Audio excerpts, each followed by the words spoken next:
A paz do Senhor, meus queridos, Levi aqui para trazer aqui o subsídio do livro de apoio da lição bíblica adultos, que está trazendo o título na lição de número 12, Vivendo no Espírito.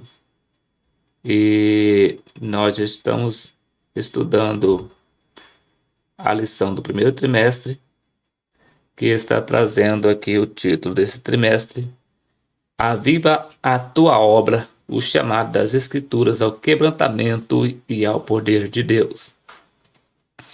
Nós já passamos por 11 lições e na lição de número 1, nós estudamos o tema o avivamento espiritual.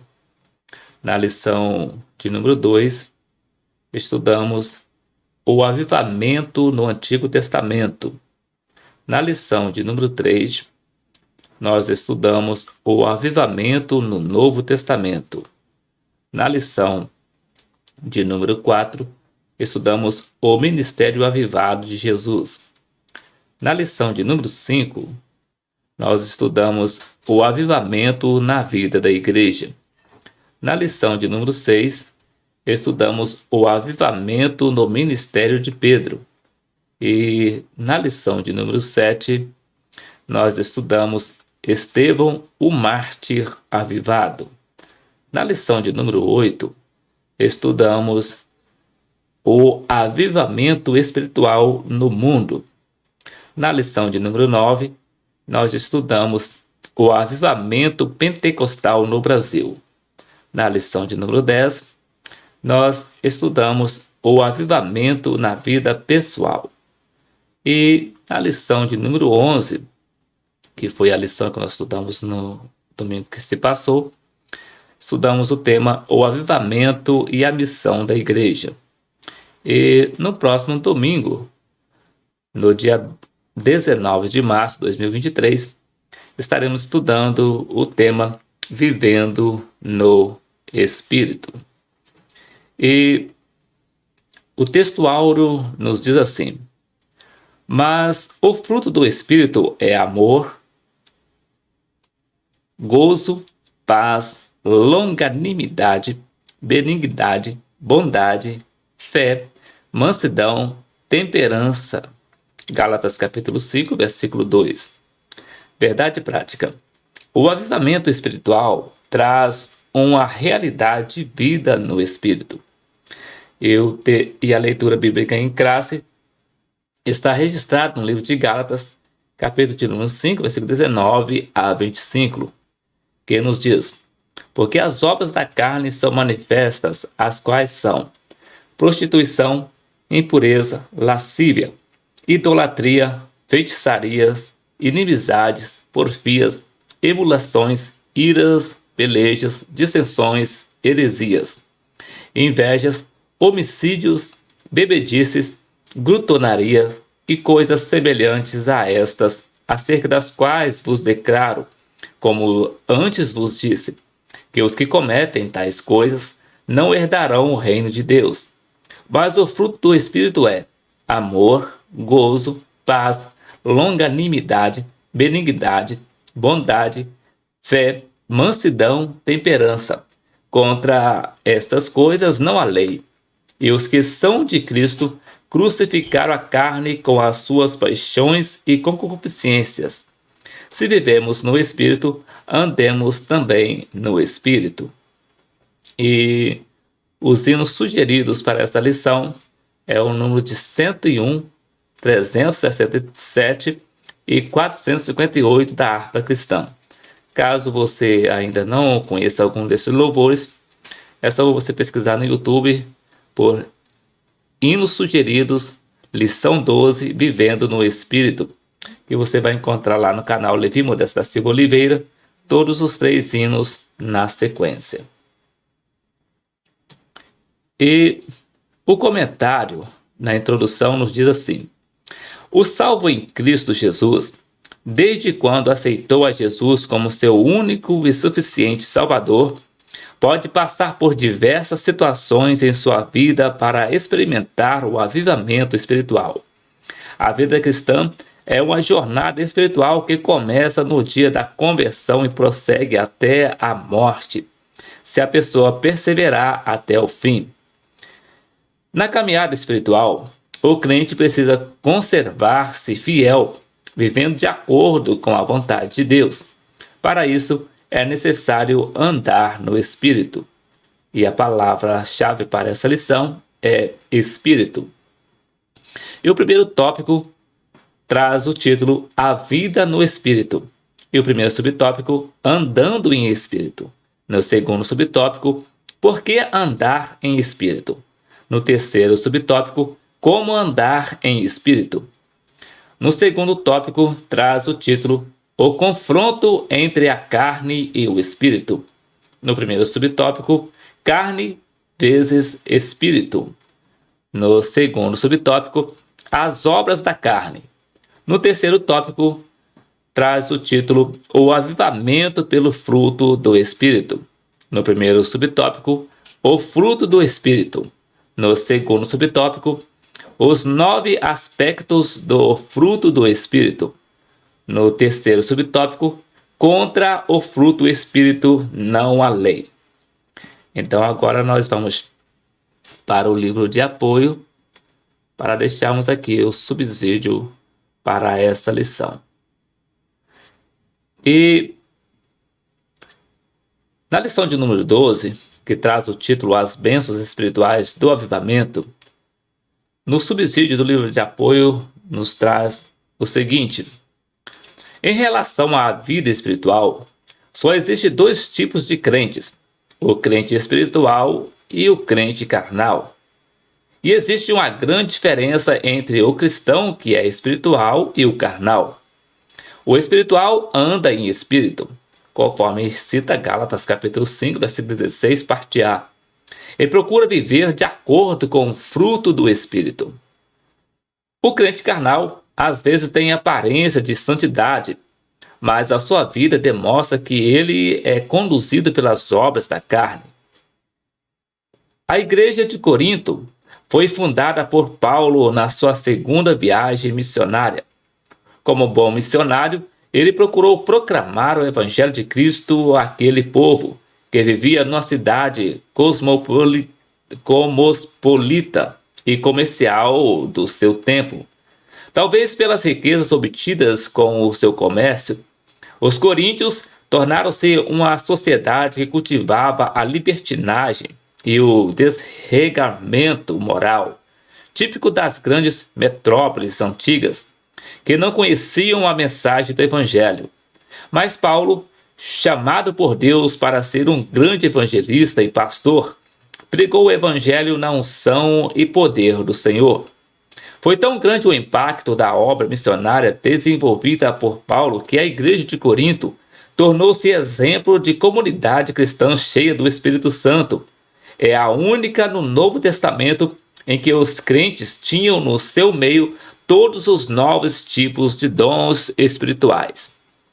Na sua mensagem, no primeiro capítulo da sua carta aos Coríntios, Paulo disse que sempre dava graças a Deus por eles, porque em tudo fostes enriquecido nele, em toda a palavra e em todo o conhecimento, como foi mesmo o testemunho de Cristo confirmado entre vós. De maneira que nenhum dom vos falta, esperando a manifestação de nosso Senhor Jesus Cristo. 1 Coríntios capítulo 5, versículo 1 Coríntios capítulo 1, versículos 5 a 7. Na sua formação inicial, os coríntios abraçaram a fé em Cristo com grande fervor. Eles nasceram sob um avivamento espiritual que não fora visto em outras igrejas fundadas por Paulo, tanto na palavra quanto no conhecimento e na busca pelos dons espirituais. Não demorou muito e o clima espiritual da igreja arrefeceu. E um clima de carnalidade jamais imaginado para uma igreja tão rica da graça e do conhecimento de Cristo desenvolveu-se entre eles. Paulo tomou o conhecimento de que havia desunião, intriga e dissensões entre os coríntios. Havia quem dissesse: eu sou de Paulo, e eu de Apolo, e eu de Cefas, e eu de Cristo. Está Cristo dividido? Foi Paulo crucificado por vós?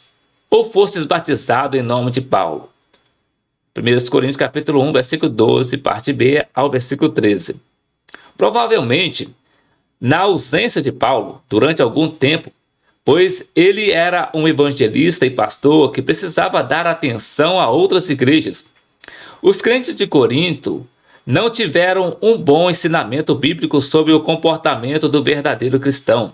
Prova disso é que, no capítulo 3 da sua primeira epístola à igreja de Corinto, Paulo, sem dúvida, com um sentimento de frustração, escreveu-lhes: E eu, irmãos, não vos pude falar como a espirituais, mas como a carnais, como a meninos em Cristo.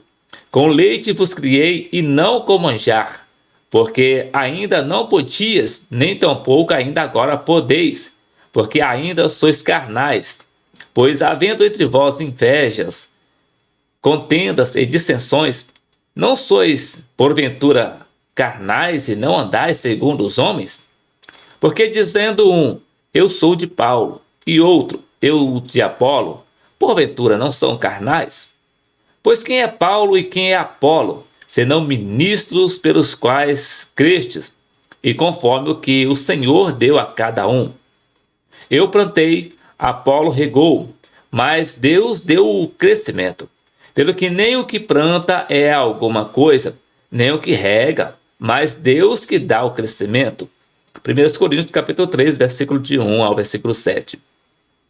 No exemplo da igreja em Corinto, podemos ver a diferença entre crentes espirituais e crentes carnais.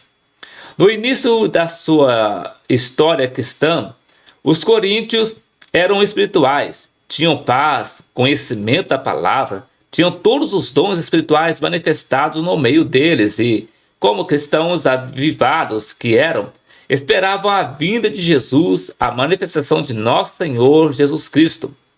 Crentes espirituais são beneficiados com grandes bênçãos da parte de Deus. Eles andam em espírito e andam conforme a concupiscência da carne. Eles possuem, além dos dons espirituais, o fruto do Espírito: amor, gozo, paz, longanimidade, benignidade, bondade, fé, mansidão, temperança. Gálatas capítulo 5, versículo 22. Primeiro, a vida em espírito. O salvo em Cristo Jesus, para experimentar o avivamento espiritual, pode passar por diversas experiências na vida, desde que aceitou a Jesus como seu único e suficiente Salvador. A vida cristã é uma jornada espiritual que começa no dia da conversão verdadeira e prossegue até a morte, desde que a pessoa persevere até o fim, conforme Mateus registra no capítulo 10, versículo 22. Na sua caminhada espiritual, o servo ou a serva de Deus precisa esforçar-se para viver de acordo com a vontade de Deus. O apóstolo Paulo exorta sobre como viver de maneira correta como cristão. Porque esta é a vontade de Deus, a vossa santificação, que vos abstenhais da prostituição. 1 Tessalonicenses capítulo 4, versículo 3. Aos Gálatas, ele ensina: digo, porém, andai em espírito e não cumprireis as concupiscências da carne. Gálatas capítulo 5, versículo 16. Primeiro, andando em espírito. O verbo andar na Bíblia é figuradamente tomado no sentido de viver, experienciar, praticar e conduzir-se na vida espiritual. Por isso, Paulo diz: digo, porém, andai em espírito e não cumprireis a concupiscência da carne. O andar em espírito com E maiúsculo tem um significado espiritual muito elevado e profundo. Trata-se de ter uma vida cristã subordinada à direção do Espírito Santo, pautada nos ditames da santa palavra de Deus para não cumprir a concupiscência da carne, da natureza humana, carnal e pecaminosa herdada de Adão. E é ter uma vida avivada espiritualmente. Aos Coríntios, o apóstolo escreveu: portanto, agora nenhuma condenação há para os que estão em Cristo Jesus, que não andam segundo a carne, mas segundo o Espírito. Romanos capítulo 8, versículo 1. Embora a palavra Espírito esteja grafada com letra minúscula em diversas versões do Novo Testamento, refere-se, na verdade, ao Espírito Santo, segundo o contexto desse versículo. 2. Para que andar em espírito?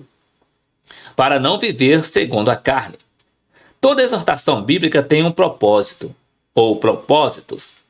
No texto em apreço, Paulo responde: digo, porém, andai em espírito e não cumprireis a concupiscência da carne.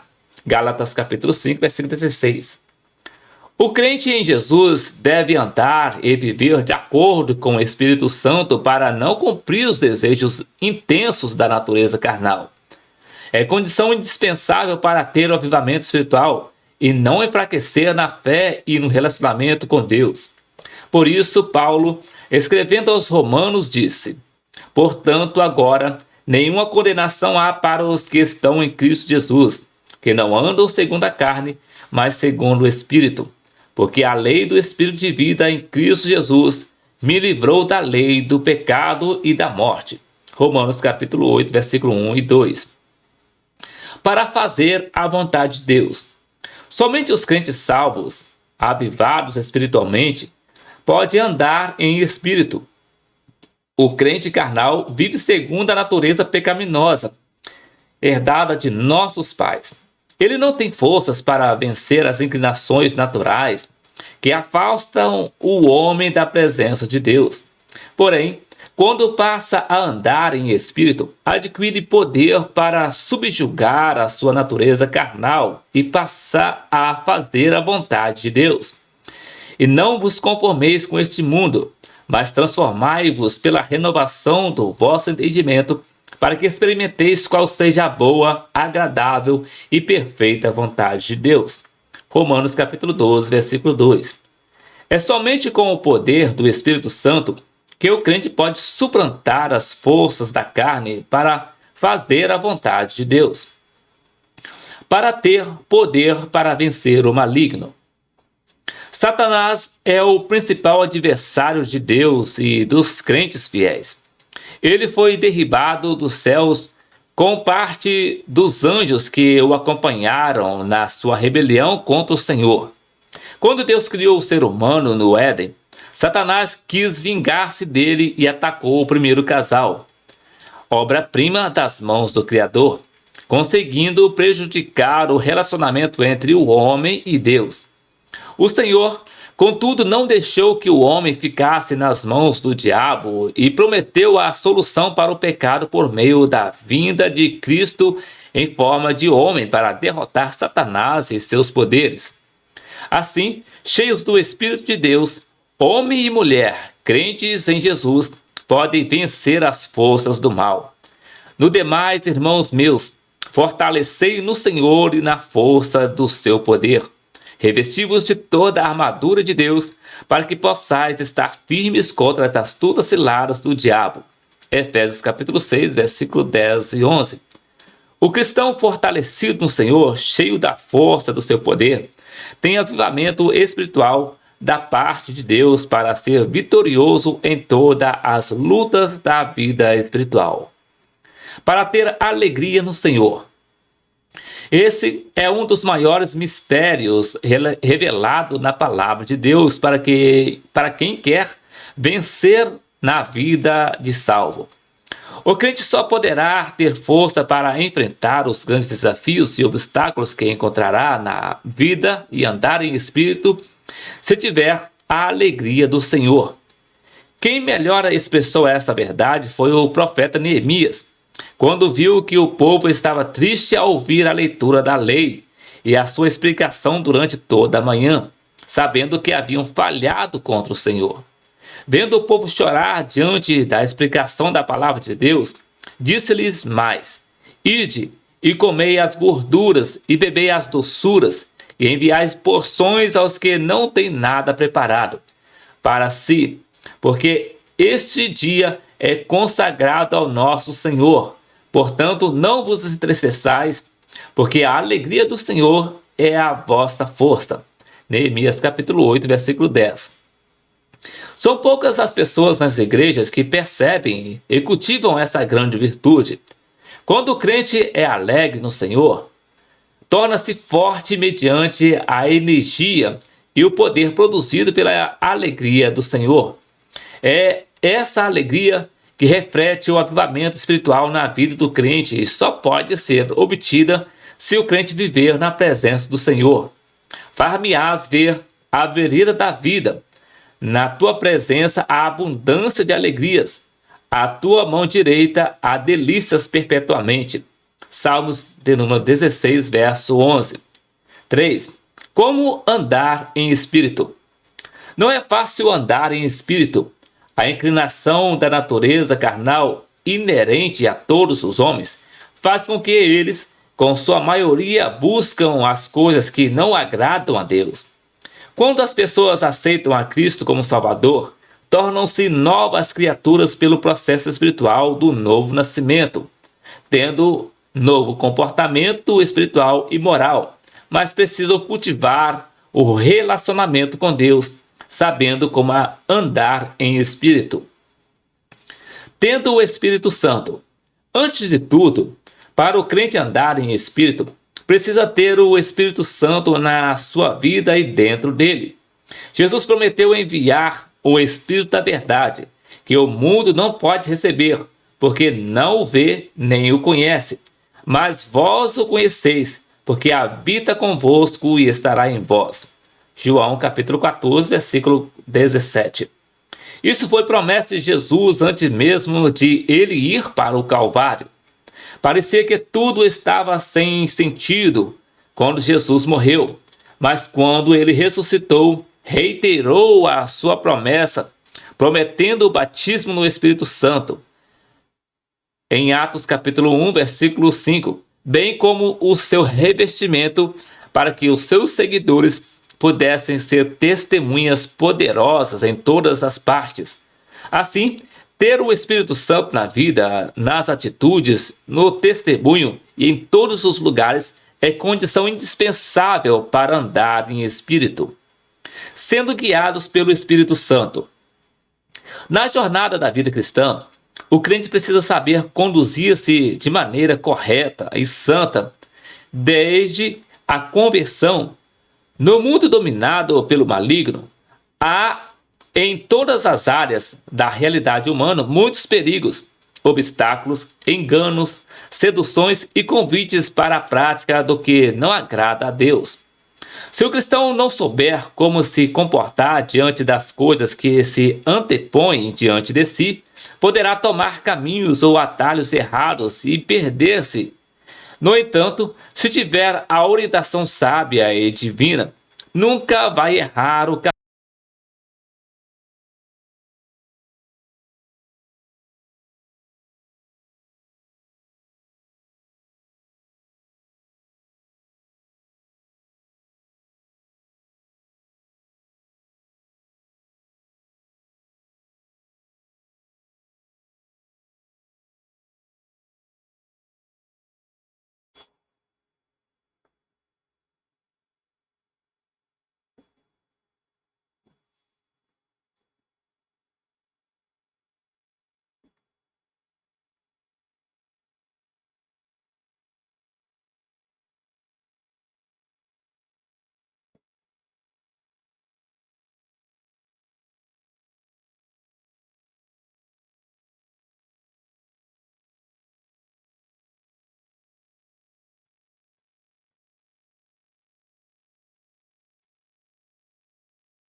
Paulo escreveu: porque todos os que são guiados pelo Espírito de Deus, estes são filhos de Deus. Romanos capítulo 8, versículo 14. Somente os filhos de Deus são guiados pelo Espírito, pelo seu Espírito. Os salvos em Cristo Jesus têm esse privilégio espiritual de terem o guia infalível para todos os aspectos da vida, para todas as decisões e tomar diante de quaisquer situação. Essa divina direção exige condições como tudo no relacionamento com Deus. O salmista mostrou que é impossível não somente ter fé, mas também possuir o temor do Senhor para saber o caminho a seguir na sua vida. Qual é o homem que teme ao Senhor? Ele o ensinará no caminho que deve escolher. Salmos 25, verso 12. Sendo cheios do Espírito Santo. Para o crente andar no Espírito, precisa viver cheio do Espírito. É a condição natural e normal na vida dos servos de Deus. Ou seja, um cristão verdadeiro não pode ser carnal, vivendo dominado pelas inclinações da carne. Ele precisa ser verdadeiramente espiritual. A Bíblia não diz que Deus enche as pessoas do seu Espírito, mas que todos devemos estar cheios do Espírito.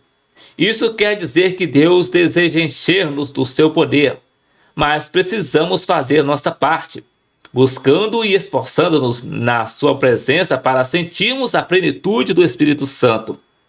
Na sua exortação sobre isso, Paulo ensinou que o crente deve fugir das práticas carnais, próprias de quem não tem a Cristo, como fazer uso indevido de bebidas alcoólicas, tipificadas no vinho, que era a bebida mais comum entre os cristãos da sua época, alertando para as consequências desse tipo de comportamento. E não vos embriagueis com vinho, em que há contenda, mas enchei-vos do Espírito. Efésios capítulo 5, versículo 18. Na experiência cristã, sobretudo no ministério pastoral, vemos que muitas pessoas foram batizadas do Espírito Santo, falaram línguas estranhas, e elas próprias, como evidência dessa experiência tão importante para quem já é salvo. Mas com o passar do tempo, passar dos anos, vão se esvaziando do Espírito, dando lugar à carne, ao mundo e até ao diabo nas suas vidas. Não por acaso, tais pessoas ficaram completamente distantes de Deus. Foram batizadas, mas esqueceram-se de a cada dia buscarem ser mais cheios do Espírito Santo. Assim, é impossível andar em Espírito. Somente com dedicação, amor e busca diária no relacionamento com Deus, o cristão verdadeiro pode ser cheio do Espírito, sendo revestidos de poder. O pecador passa a ter o Espírito Santo habitando nele quando aceita Cristo como Salvador. Todavia, ao buscar o batismo no Espírito Santo, experimenta a segunda grande bênção espiritual na sua vida. E depois do Pentecostes, seguindo a determinação de Jesus, recebe um revestimento especial de poder. Jesus falou aos seus 12 discípulos que ficassem em Jerusalém até que recebessem esse revestimento antes de saírem pelo mundo para proclamar o seu evangelho. E eis que sobre vós envio a promessa de meu Pai. Ficai, porém, na cidade de Jerusalém, até que do alto sejais revestido de poder. Lucas capítulo 24, versículo 49. Não somente os 12, mas cerca de 120 irmãos ficaram no cenáculo e, no dia de Pentecostes, tiveram a gloriosa experiência de serem cheios do Espírito Santo em meio a sinais sobrenaturais, com evidência de falarem línguas estranhas para eles, tendo sido batizados no Espírito Santo conforme lhes prometera Jesus, a fim de serem cheios da virtude espiritual e tornarem-se testemunhas com poder, começando por Jerusalém e até os confins da terra. Atos capítulo 1, versículo 8. Segundo, o confronto espiritual entre a carne e o espírito. É oportuno esclarecer o que significa a carne no contexto desse estudo. Há pessoas que imaginam que a carne refere-se ao corpo físico, formado por cabeça, tronco e membros. É um equívoco elementar. O corpo humano não peca. Os olhos, os ouvidos, a boca, os braços, as mãos, as pernas, os pés, bem como os órgãos sexuais não pecam. Em termos bíblicos, para o crente fiel, o corpo humano é templo do Espírito Santo, conforme registra 1 Coríntios capítulo 6, versículos 19 e 20. Primeiro, a luta entre a carne e o espírito. Em termos espirituais, é a maior luta que existe na realidade humana. Ela começou no Éden, quando o diabo, a antiga serpente, conseguiu seduzir a mulher para a desobediência a Deus. Enganada pelo maligno, Eva convidou o seu esposo para experimentar do fruto proibido por Deus, e a tragédia espiritual e moral cumpriu-se na vida deles. Ambos só tiveram prejuízos espirituais, morais, físicos e materiais. Expulsos do paraíso, levaram consigo o pecado original. Esse pecado tem em si o domínio sobre a natureza carnal do homem e provoca constantemente uma disputa entre o novo e o velho homem. Essa é a luta entre a carne e o espírito. A concupiscência da carne. A palavra concupiscência, em termos etimológicos, tem origem no latim concupiscens, que tem o significado de forte desejo, no sentido de obter bens materiais ou prazer sexual.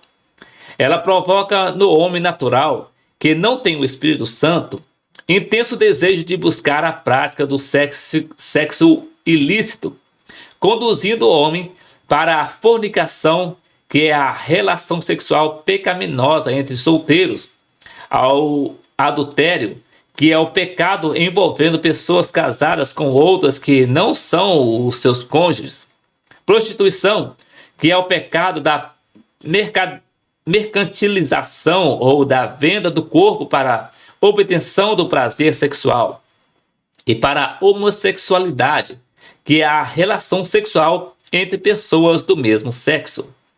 A concupiscência da carne faz parte das estruturas pecaminosas criadas pelo diabo ou pelos homens para afastá-los de Deus.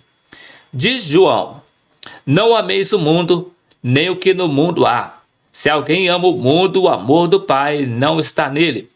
Porque tudo que há no mundo, a concupiscência da carne, a concupiscência dos olhos e a soberba da vida não é do Pai, mas do mundo. 1 João capítulo 2, versículo 15 e 16. A carne contra o espírito. A maioria absoluta das pessoas no mundo não quer saber de Deus. São seduzidas e afastadas para longe do Senhor por vários meios.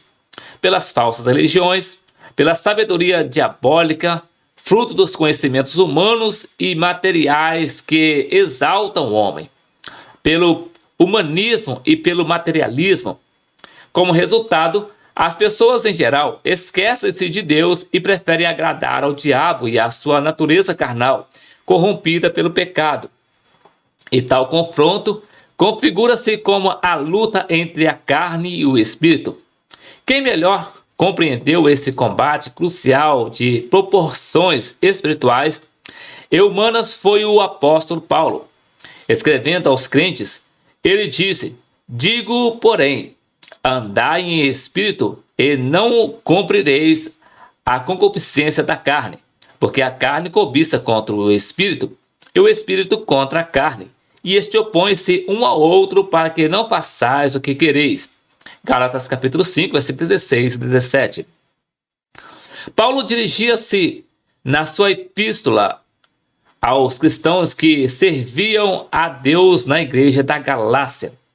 Ele tomou conhecimento de que os crentes daquela igreja estavam inclinando-se para voltar aos velhos preceitos cerimoniais do judaísmo, como, por exemplo, a guarda do sábado, de forma legalista, e submissão ao rito da circuncisão da carne, coisa que aparentemente eram de natureza espiritual, mas, na verdade, as suas práticas, depois de terem conhecido a Cristo, eram práticas carnais. Daí a razão por que Paulo escreveu grave exortação contra esse desvio doutrinário. Estais, pois, firme na liberdade com que Cristo nos libertou, e não torneis a meter-vos debaixo do jugo da servidão. Eis que eu, Paulo, vos digo que, Se vos deixar de circuncidar, Cristo de nada vos aproveitará. E de novo, protesta a todo homem que se deixa circuncidar, que está obrigado a guardar toda a lei. Separados estáis de Cristo, vós os que vos justificais pela lei. Da graça tendes caído. Gálatas capítulo 5, versículo 1 a 4. Deve ter sido muito duro para os irmãos da Galácia ouvirem a leitura da carta de Paulo. Alguém se intrometeu no meio deles e induziu-os a deixar a liberdade concedida por Cristo para que voltasse a ficar debaixo do jugo da servidão. E o apóstolo alertou-os de que, caso se deixassem circuncidar, não só estariam obrigados a cumprir todos os preceitos da lei, mas também os que era pior, estariam separados de Cristo e caídos da graça.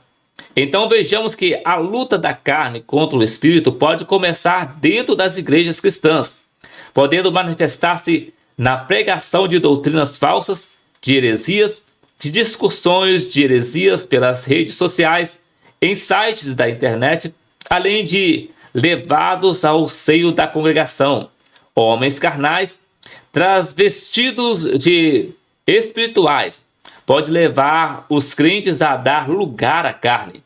Porém, o que é mais comum é a luta da carne contra o espírito, através das obras da carne, como veremos no item a seguir. 2. As obras da carne. Como já demonstramos em tópicos anterior, a carne não é o corpo e nem a sua estrutura de tecido musculares sobre o esqueleto. Em termos bíblicos, a carne, do grego sarx, é a natureza decaída do homem, cuja inclinação é a prática do que não agrada a Deus. Assim, as obras da carne a que se refere a Epístola aos Gálatas são as práticas, atitudes e pensamentos contrários à santidade exigida por Deus para os que são os seus servos. Essas obras, identificadas em números de 16 tipos, sem fechar a lista, pois acrescenta a coisas semelhantes a esta, pode ser classificadas em várias categorias. Referências a práticas sexuais ilícitas. Porque as obras da carne são manifestas, as quais são prostituição, impureza, lascívia. Gálatas capítulo 5, versículo 19. A. Prostituição. Refere-se à prática vil de venda do corpo para a prática sexual em troca de dinheiro. Inclui todo tipo de imoralidade sexual, bem como a pornografia, em que a pessoa excita-se excitadamente por meio de imagens, de quadros, etc. O crente deve fugir da prostituição, conforme registra Gálatas, 1 Coríntios capítulo 6, versículo 18 e Efésios capítulo 5, versículo 3. B. Impureza. Tem sentido mais amplo, só que voltada para a área do sexo e as imoralidades diversas, por meio de palavras impuras, pensamentos e intenções. Não devemos dar lugar a quaisquer práticas impuras. A impureza inclui pecados sexuais, vícios e maus pensamentos carnais no coração. Efésios capítulo 5, versículo 3 e Colossenses capítulo 3, versículo 5. C. Lascívia. É a propensão para interessar-se e excitar-se normalmente por meio do sentido da visão, com imagens sensuais do sexo oposto. Lascívia significa sensualidade, libertinagem, luxúria. É uma característica de quem tem despudor, quem tem modos libidinosos, quem tem propensão para a sensualidade. Paulo mostra como o cristão deve zelar pelos seus pensamentos para não dar lugar à impureza e às obras da carne. Quanto ao mais, irmãos, tudo que é verdadeiro, tudo que é honesto, tudo que é justo, tudo que é puro, tudo que é amável, tudo que é de boa fama, Se há alguma virtude, se há algum louvor, nisto pensai. Filipenses capítulo 4, versículo 8. Se o crente deseja andar em espírito e ser avivado, tem que fugir dessas coisas referentes a práticas religiosas, idolatria, feitiçaria. Gálatas capítulo 5, versículo 20, parte B, parte A. A. Idolatria. Refere-se ao cultos a falsos deuses, a todos os tipos de ídolos, imagens de escultura, condenadas no Decálogo. O primeiro mandamento na lei de Deus é: não terás outros deuses diante de mim. Não farás para ti imagens de escultura, nem alguma semelhança do que há em cima nos céus, nem embaixo na terra, nem nas águas debaixo da terra. Não te curvarás a elas, nem as servirás, porque eu, o Senhor teu Deus, sou Deus zeloso, que visita a maldade dos pais nos filhos até a terceira e quarta geração daqueles que me aborrecem, e faço misericórdia em milhares aos que me amam e guardam os meus mandamentos. Êxodo capítulo 20, versículo 3 a 5. Também se refere a qualquer coisa ou ente que tome o primeiro lugar no coração de uma pessoa. Lugar este que deve ser exclusivo de Deus, o único ser digno de ser adorado. Quando, por exemplo, um servo de Deus coloca os seus estudos em primeiro lugar, ou um jovem coloca o namoro acima do relacionamento com Deus, ou mesmo um pai dá mais valor a um filho do que ao Senhor, e comportamentos semelhantes, isso pode ser visto como idolatria.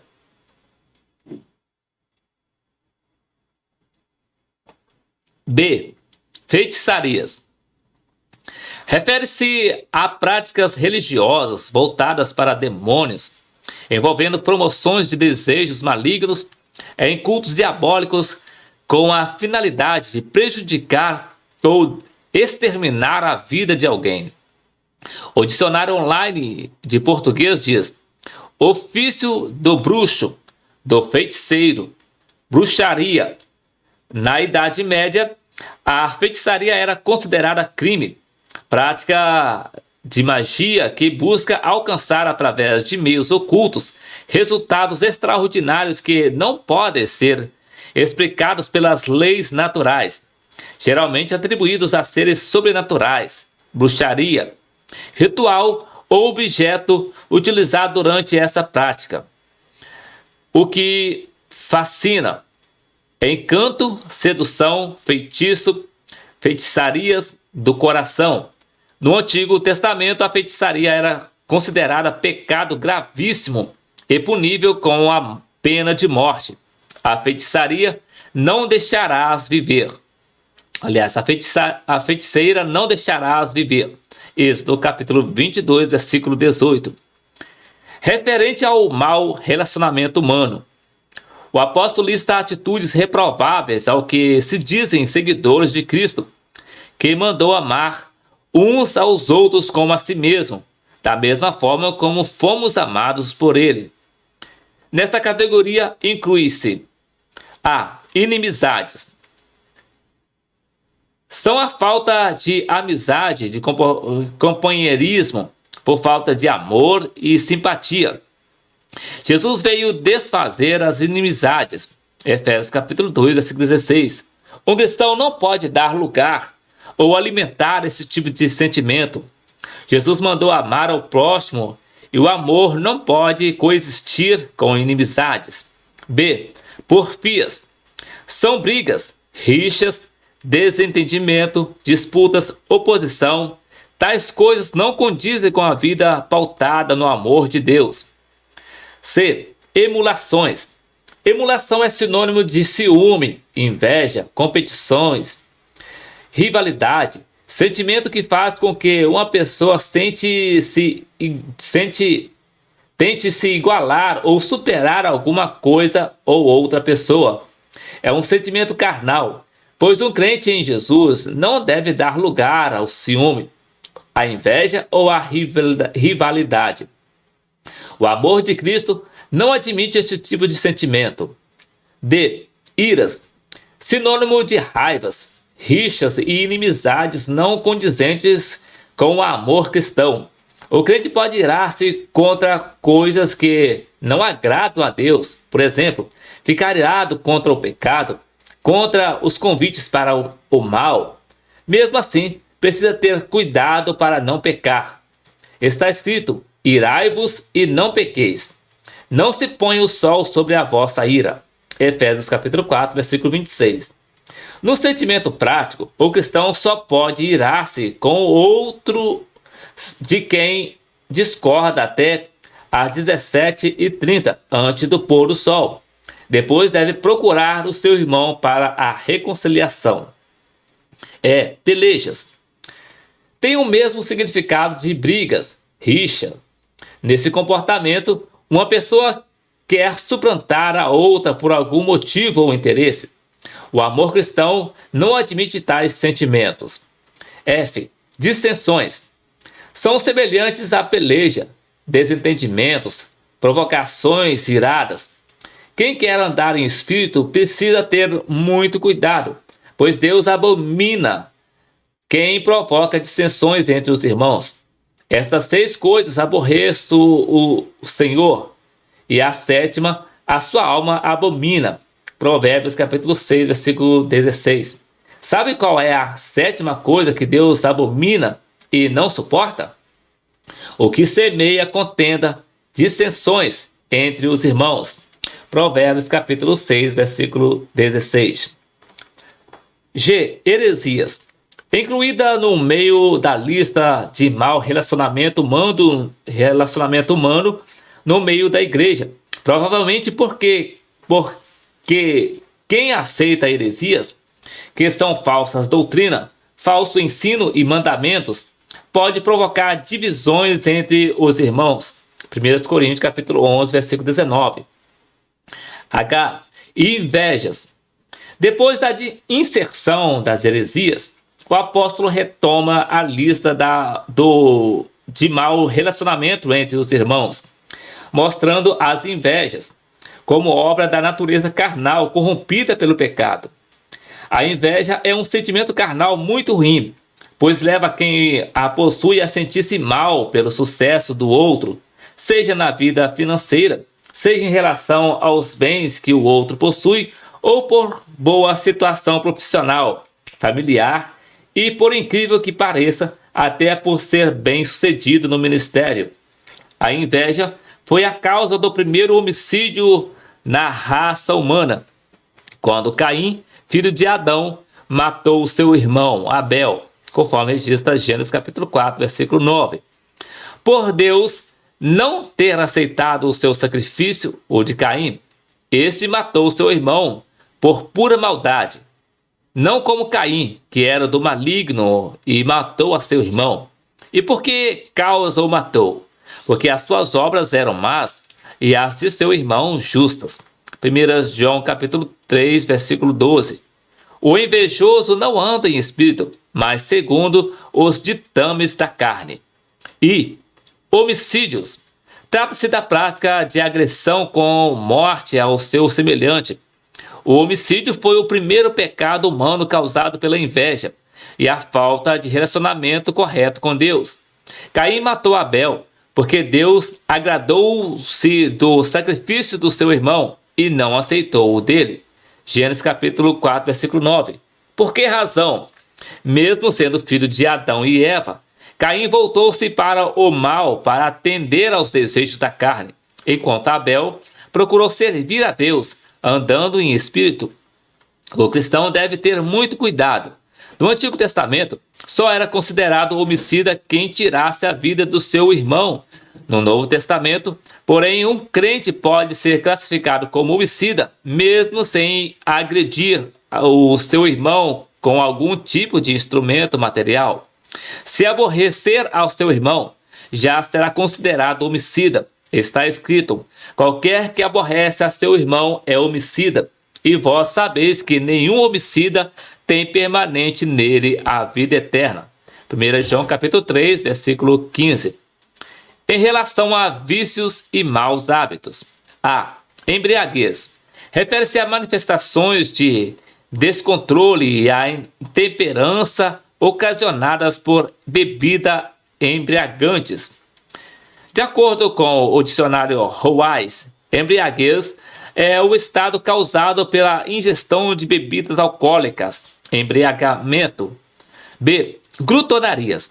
O termo aplicado por Paulo refere-se ao estilo de vida desenfreado e extravagante que pode ser traduzido nas típicas orgias do paganismo da época, com motivações de ingestão excessiva de alimentos ou bebidas de modo desenfreado, geralmente entre os ímpios. Tais comilanças envolvem sexos e drogas. Paulo conclui essa parte da sua carta aos Gálatas dizendo que, quanto às obras da carne listadas e coisas semelhantes a estas, já discriminadas por ele, os que cometem tais coisas não herdarão o reino de Deus, conforme Gálatas capítulo 5, versículo 21 e 1 Coríntios capítulo 6, versículo 9 e 10. Terceiro, o avivamento pelo fruto do Espírito. O estudo do fruto do Espírito insere-se no amplo espectro da pneumatologia, ou do estudo dos assuntos relativos ao Espírito Santo. Dons e frutos são elementos essenciais para a vida e o caráter do cristão avivado. O uso dos dons espirituais sem a prática do fruto do Espírito pode tornar-se apenas numa demonstração de egoísmo e exibicionismo. Nem todos os cristãos são portadores da graça dos dons espirituais, mas todos têm a obrigação de experimentar e testemunhar na vida o fruto do Espírito. O crente pode ser salvo sem ter dom algum, mas sem o fruto do Espírito não pode haver salvação e nem avivamento no meio da igreja. O crente que cultiva a prática, o fruto do Espírito, é um crente espiritual. A expressão fruto do Espírito, no singular, tem causado embaraço a alguns crentes, mas ela faz sentido. Em Gálatas capítulo 5, versículo 22 e 23, lemos: mas o fruto do Espírito é caridade, gozo, paz, longanimidade, benignidade, bondade, fé, mansidão, temperança. Contra essas coisas não há lei. Um cristão não pode dar bom testemunho sem a unidade do fruto do Espírito. Não pode ter caridade sem ter fé. Não pode ter gozo, alegria e não ter benignidade, bondade ou temperança. Um aspecto do fruto não pode ser dissociado do outro. Pode-se usar o exemplo de uma fruta como a laranja, que tem vários gomos, mas é um só fruto. 1. Caridade, amor, ágape. O dicionário Aurélio, traduzindo a palavra caridade, diz que, no vocabulário cristão, o amor que move a vontade, a busca efetiva dos bens de outrem, a procura identificar-se como o amor de Deus. Ágape, amor, caridade. Benevolência, complacência, compaixão. Beneficência, benefício, esmola, réu. Uma das virtudes teologais. A palavra caridade, do grego ágape, tem sofrido um desgaste em relação ao seu sentido inicial. Em termos modernos, tem sido empregada como sinônimo da prática de filantropia, dar esmolas, ajudar os carentes. É um sentido pobre para o seu verdadeiro significado. Ao ser utilizada nas traduções bíblicas mais antigas, a palavra tinha o sentido do verdadeiro amor, como sinônimo do amor ágape, que é o amor de Deus no coração do homem. É nesse sentido que tomamos o termo caridade em Gálatas capítulo 5, versículo 22. O cristão sincero demonstra na sua vida que possui essa caridade, ou o amor de Deus, infundindo pelo Espírito Santo no interior do ser e cultivado no seu testemunho cotidiano. Podemos dizer que a caridade é o amor em ação. Diz Paulo: Sede, pois, imitadores de Deus, como filhos amados, e andai em amor, como também Cristo vos amou e se entregou a si mesmo por nós, em oferta e sacrifício a Deus em cheiro suave. Efésios capítulo 5, versículo 1 e 2. O apóstolo pede aos Efésios que a sua caridade aumente mais e mais. Filipenses capítulo 1, versículo 9. Os obreiros têm a árdua missão de liderar todo tipo de ovelhas, desde as mais fortes às mais fracas, desde as obedientes às mais complicadas. É preciso ter amor. O apóstolo João bem exprime o sentido do fruto do Espírito, caridade. Diz ele: amados, amemo-nos uns aos outros, porque a caridade é de Deus, e qualquer que ama é nascido de Deus e conhece a Deus. Aquele que não ama não conhece a Deus, porque Deus é caridade. 1 João capítulo 4, versículos 7 e 8. Deus é caridade. Eis a razão porque não podemos confundir a caridade como fruto do Espírito, de maneira simplista, com o dar esmolas ou praticar outros atos de generosidade ou filantropia. Estes são necessários, mas o fruto da caridade é muito mais amplo, visto que Deus é caridade. E nós conhecemos e cremos no amor que Deus nos tem. Deus é caridade, e quem está em caridade está em Deus, e Deus nele. 1 João capítulo 4, versículo 16. Sem caridade ou amor, até os dons espirituais perdem o seu sentido e o seu valor. Tem dom de variedade de língua, dom de profecia, dom de ciências, e outros sem ter caridade não significa nada para Deus, conforme cita 1 Coríntios, capítulo 13, versículo 2 e 3. Ministérios sem caridade, nada é diante de Deus, conforme registra Romanos capítulo 5, versículo 5, 1 Coríntios capítulo 13, Efésios capítulo 5, versículo 2 e Colossenses capítulo 3, versículo 14. Gozo, aliás, 2, gozo, alegria. O gozo ou a alegria, do grego chara, como fruto do Espírito, é de natureza divina, concedida pelo Espírito Santo e demonstrada na vida do cristão fiel. A raiz de uma planta nem sempre é vista, mas o seu fruto aparece sempre no tempo apropriado. Ter alegria como fruto do Espírito é fundamental para uma vida cristã produtiva e feliz. Há pessoas em igrejas evangélicas que não demonstram ser alegres. Certamente, tais pessoas não tiveram ou não têm a graça para desenvolver uma vida cristã plena da alegria do Senhor. Quando o crente cultiva esse fruto se manifesta na sua face e nas suas atitudes e ações. Um crente alegre irradia contentamento perante os outros. Em certo lugar, havia um vizinho de uma igreja evangélica que passava todos os dias pela frente do templo, inclusive nas horas de culto. Os que evangelizavam sempre visitavam aquele senhor, mas ele nunca quis fazer a decisão para Cristo. Um dia, porém, inesperadamente, num domingo à noite, ele entrou no templo e ouviu a pregação. No fim do culto, aceitou a Jesus como seu Salvador. O pastor, muito feliz, foi cumprimentá-lo, dizendo sentir-se alegre por ele ter aceitado a Jesus após ouvir a mensagem da noite. O visitante, recém-convertido, respondeu: pastor, não aceitei por causa da mensagem. Aceitei por causa do sorriso do seu porteiro. Chamou-me a atenção o fato de ele estar sempre alegre ali na porta da igreja. Eu concluí que, sendo ele uma pessoa pobre, mas sempre alegre, deveria ser por causa da sua fé, e resolvi aceitar a Jesus.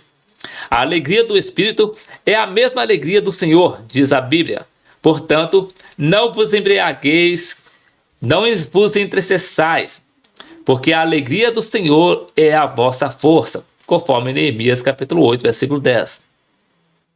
É essa alegria que dá força ao crente fiel. Se o crente não tem a alegria do Espírito Santo, ele torna-se fraco. Normalmente, um crente alegre, não se desvia e nem se afasta da congregação, muito menos deixa de servir a Deus. Mas quando fica abatido e deprimido por qualquer motivo, a tendência é ficar enfraquecido e desanimar na fé. Assim, é indispensável o crente ter o gozo ou a alegria do Espírito Santo. Onde encontrar essa alegria? A Bíblia responde: far-me-ás ver a vereda da vida, na tua presença há abundância de alegria, a tua mão direita há delícias perpetuamente. Salmos de número 16, verso de número 11. Quando se trata do obreiro que não demonstra ter essa alegria, tende-se a cansar-se mais cedo e render menos no ministério, bem como a sofrer sérios problemas emocionais e físicos. A paz, como fruto do Espírito, é aquela... 3. Paz. A paz como fruto do Espírito é aquela paz do grego eirene, a que se refere Paulo. E a paz de Deus, que exerce todo o entendimento, guardará os vossos corações e o vosso sentimento em Cristo Jesus. Filipenses capítulo 4, versículo 7. A paz proveniente do Espírito Santo equivale à paz desejada e fundida no meio do povo de Israel. A Shalom de Deus, ou seja, a paz que não é apenas a expressão de falta de guerra, de pelejas ou de harmonia. A paz de Deus, Shalom, é serenidade, tranquilidade, saúde, harmonia, bem-estar, segurança, provisão e muito mais. Ela diferencia da Pax Romana, que propugnava o lema civis pacem parabellum, ou seja, se querem a paz, prepara-te para a guerra. A paz de Deus conduz à paz entre os homens. Quando os anjos anunciaram o nascimento de Jesus, disseram: paz na terra, boa vontade para com os homens. Não deve haver, de maneira alguma, quaisquer tipo de disputas ou dissensões no meio do povo de Deus. É lastimável quando se ouve ou se vê que existem obreiros que se envolvem numa disputa pelo poder humano, por cargos e posições em igrejas ou convenções de modo tão agressivo que causa escândalo aos mais simples. Diz a palavra: rogo-vos, porém, irmãos, pelo nome de nosso Senhor Jesus Cristo, que digais todos uma mesma coisa e que não haja entre vós dissensões, antes sejais unidos em um mesmo sentimento e em um mesmo parecer. 1 Coríntios capítulo 1, versículo 10. A paz como fruto do Espírito é indispensável para que o crente seja exemplo para o mundo. Imaginemos o que tem ocorrido em convenções de ministros por esse Brasil. Às vezes, por falta de amor e por falta de paz, há tantas pelejas e tantas dissensões que obreiros mais novos sentem-se escandalizados, imaginando estar em reunião de disputas de partido ou de sindicatos. Que Deus nos ajude a ser exemplos dos fiéis em tudo, conforme 1 Timóteo capítulo 4, versículo 12. 4. Longanimidade. Como fruto do Espírito, longanimidade, do grego macrotrumia, é a paciência para suportar as ofensas e os defeitos dos outros. Pode também ser perseverança e disposição para evitar a ira e o desespero. Com a longanimidade, o crente demonstra compreensão com os que erram, mesmo não concordando com as suas faltas. Deus é longânimo, criticando a concordância com as suas faltas. Deus é longânimo, criticando a impenitência dos judeus. Paulo disse: ou desprezais tu as riquezas da sua benignidade e paciência e longanimidade, ignorando que a benignidade de Deus te leva a arrependimento? Romanos capítulo 2, versículo 4 e Romanos capítulo 9, versículo 22. Pedro ressalta a longanimidade de Deus. O Senhor não retarda a sua promessa, ainda que alguns a tenham por tardia, mas é longânimo para convosco, não querendo que alguns se percam, senão que todos venham a arrepender-se. 2 Pedro capítulo 3, versículo 9. A longanimidade é uma qualidade necessária a todos os salvos, mas principalmente aqueles que são líderes na igreja do Senhor. Paulo exorta os obreiros a serem exemplos na longanimidade, conforme cita 2 Coríntios capítulo 6, versículo 6. Sem essa atitude, muitos homens de Deus sofrem terríveis desgastes nos seus ministérios, por não terem paciência com os fracos, com os trabalhosos, com os errados, com os que não têm condições espirituais para atenderem às expectativas da liderança. Nos dias presentes, há obreiro que não tem condições de suportar os desafios impostos por comportamentos muitas vezes estranhos, que contrariam normas ou regras estabelecidas no passado. Não nos referimos a ter longanimidade com o pecado, mas sim o termos compreensão com o que erram. Deus tem longanimidade para conosco, e isto é resultado do seu amor. Nós, obreiros, também precisamos ser pacientes com todos. Diz a Bíblia: rogamo-vos também, irmãos, que admoesteis os desordeiros, consoleis os de pouco ânimo, sustenteis os fracos e sejais pacientes para com todos. 1 Tessalonicenses capítulo 5, versículo 14. 5. Benignidade é a qualidade daquele que é benigno, bondoso, complacente, indulgente e perdoador. É qualidade indispensável para lidar com a natureza humana e é sempre imprescindível e sujeita à maldade. Um servo de Deus, sobretudo um obreiro, jamais deve esquecer-se de ser benigno. A benignidade, do grego cheristotes, constitui-se em um dever cristão, além de ser fruto da sua espiritualidade. Exortando os Efésios, Paulo alinhou diversos comportamentos que deveriam ser excluídos da vida cristã, tais como a mentira, a ira, o roubo, a amargura, a cólera, a gritaria, a blasfêmia, e conclui: antes, sede uns para com os outros benignos, misericordiosos, perdoando-vos uns aos outros, como também Deus vos perdoou em Cristo. Efésios capítulo 4, versículo 25 a 32. Temos um exemplo extraordinário de benignidade no Novo Testamento. Jesus contou a parábola do bom samaritano, citada em Lucas capítulo 10, versículo 25 a 35. O sacerdote e o levita passaram de largo, vendo o homem caído, ferido quase à morte, à beira do caminho. Mas o samaritano, que era estrangeiro, parou, interessou-se pelo ferido, desceu da sua cavalgadura, cuidou dos ferimentos do homem, transportou-o com cuidado à sua estalagem e despendeu recurso com a sua recuperação. Ele foi benigno. Deus quer que os seus servos sejam benignos, principalmente os que lideram a sua obra. 6. Bondade é a qualidade daquele que é bom. Bondade, do grego agathosune, é um aspecto do fruto do Espírito necessário a todos os cristãos. Aos crentes em geral, torna-se qualidade que deve permear todas as suas atitudes. Paulo, falando aos Efésios sobre o fruto do Espírito, disse: porque o fruto do Espírito está em toda bondade e justiça e verdade. Efésios capítulo 5, versículo 9.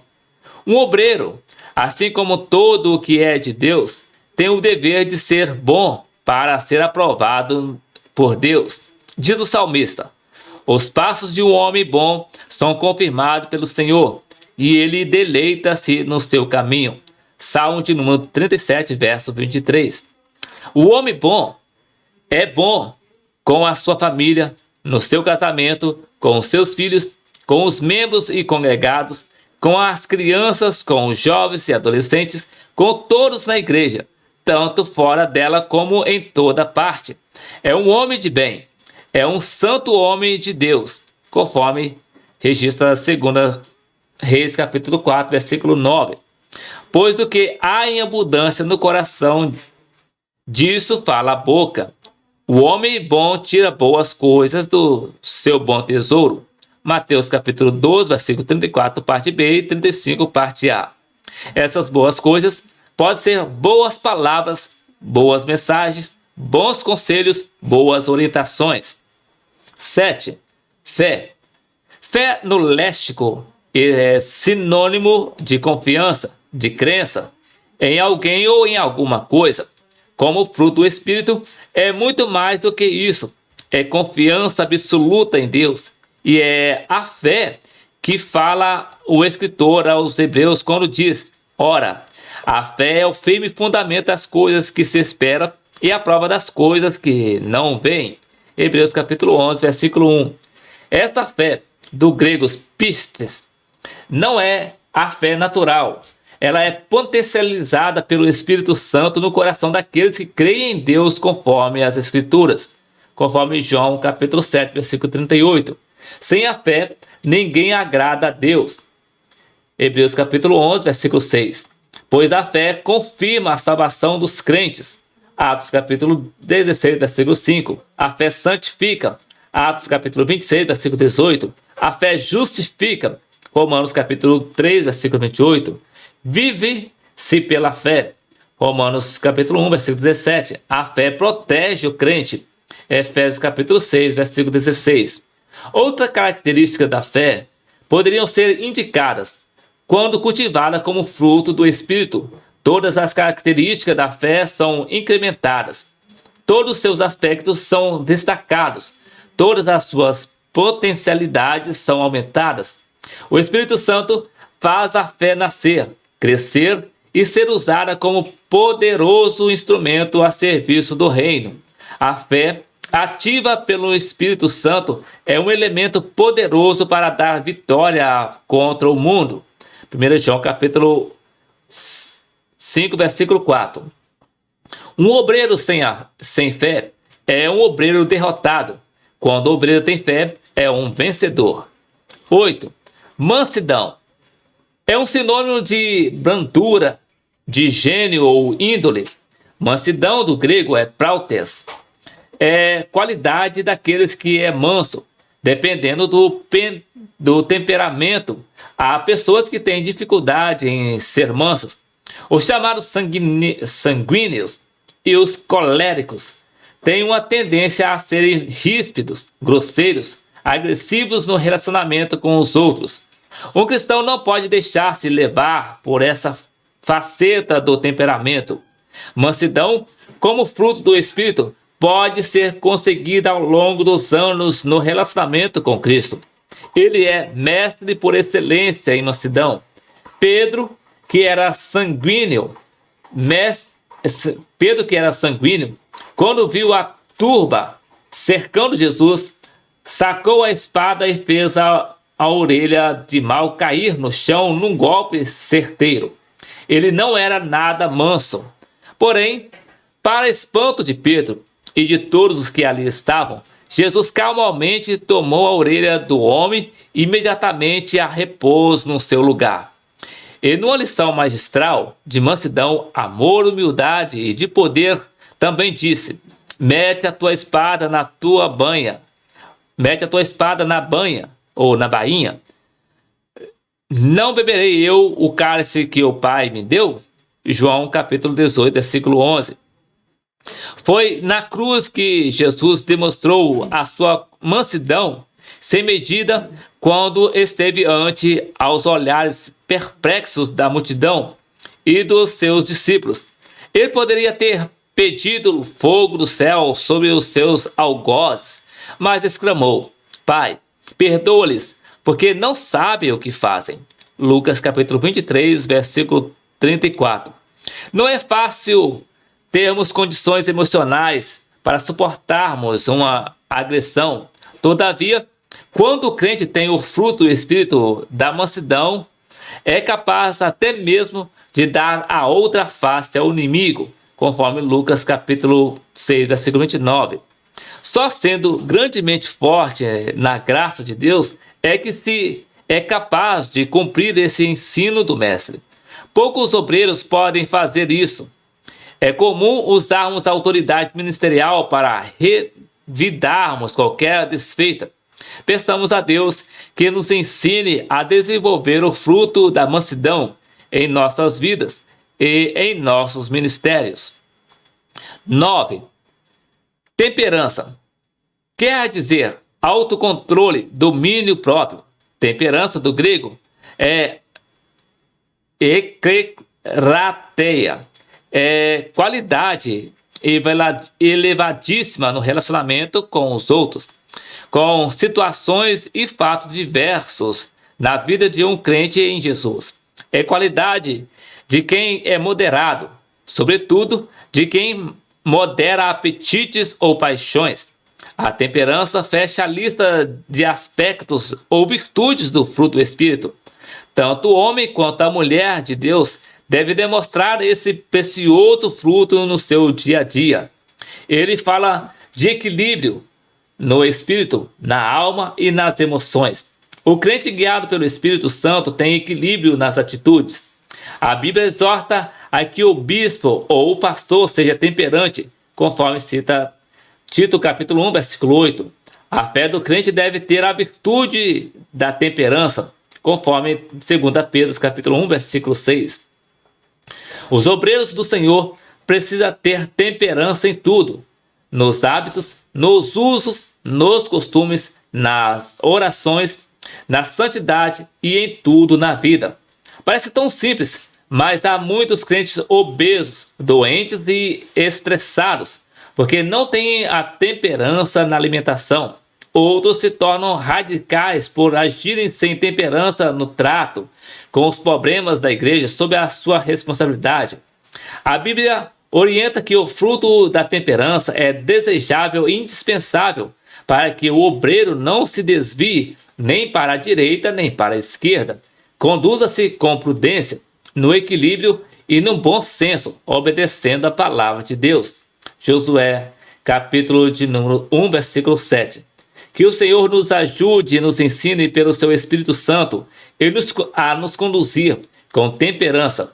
Os dons são dados a todos os crentes, mas o fruto do Espírito é produzido e cultivado no coração de todos os que são cheios do Espírito Santo.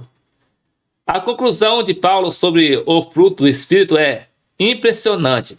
Ele afirma, incisiva e categoricamente: contra estas coisas não há lei.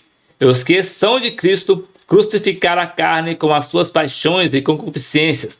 Se vivemos no Espírito, andemos também no Espírito. Gálatas capítulo de número 5, versículo de número 23 a 25. E a conclusão dessa lição, ela nos diz assim: crentes avivados são bem beneficiados com grandes bênçãos da parte de Deus, pois eles andam em espírito e não andam conforme as concupiscências da carne. Além dos dons espirituais, eles têm o fruto do Espírito: amor, gozo, paz, longanimidade, benignidade, bondade, fé, mansidão, temperança. Por isso, Deus concede bênçãos em abundância sobre os crentes que andam e vivem no Espírito. Bendito Deus e Pai de nosso Senhor Jesus Cristo, o qual nos abençoou com todas as bênçãos espirituais nos lugares celestiais em Cristo. Efésios capítulo 1, versículo 3. Então, meus queridos, esse aqui foi o subsídio do livro de apoio da lição de número 12, que trouxe o título Vivendo no Espírito. E na próxima semana, querendo o Senhor Jesus, regressaremos aqui para deixarmos aqui o subsídio da última lição, que é a lição de número 13, que vai trazer o título Aviva, ó Senhor, a tua obra. Então, que Deus em Cristo abençoe a sua vida e até o próximo vídeo, querendo o Senhor Jesus.